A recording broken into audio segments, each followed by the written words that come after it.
P T I کی کوششوں سے کامیابی کیسے ملی؟ حماد اظہر نے بتا دیا، کہا تحریک انصاف حکومت میں پاکستان نے دنیا کے سب سے مشکل پلان پر عمل کر کے دکھایا، آج کامیابی ملی ہے، یہ ہمارے لیے تاریخی دن ہے۔ سابق وزیر خزانہ شوکت ترین نے کہا اس کامیابی کا سہرا حماد اظہر کے سر ہے، انہوں نے فیٹف کی شرائط پر عمل کے لیے بھرپور کوشش کی ہے۔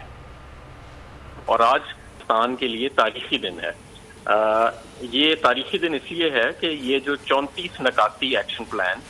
جو دنیا کا سب سے لمبا اور دنیا کا سب سے مشکل ایکشن پلان تھا، پاکستان کے تھریش ہولڈ سب سے زیادہ ہائی تھے باقی دنیا کی بنسبت یہ ایکشن پلان کمپلیٹ کرنے کے، کیونکہ ہمیں ہائی رسک کنٹری پروفائل کیا گیا تھا۔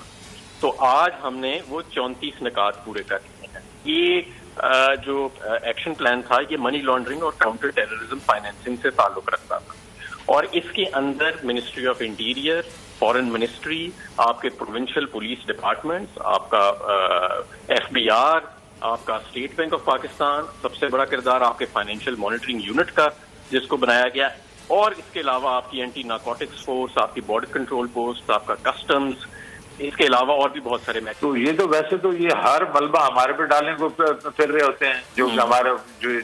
جس کو مطلب خود ہی ڈالنا چاہیے، اور ہر کریڈٹ جو ہمارا ہوتا ہے وہ خود لینے کو پھر رہے ہوتے ہیں، اور اس کے اوپر ہم نے بڑی محنت کی تھی، اور اس کے بیچ میں پرائم منسٹر عمران خان نے اسپیشل ٹیم بنائی تھی جس کی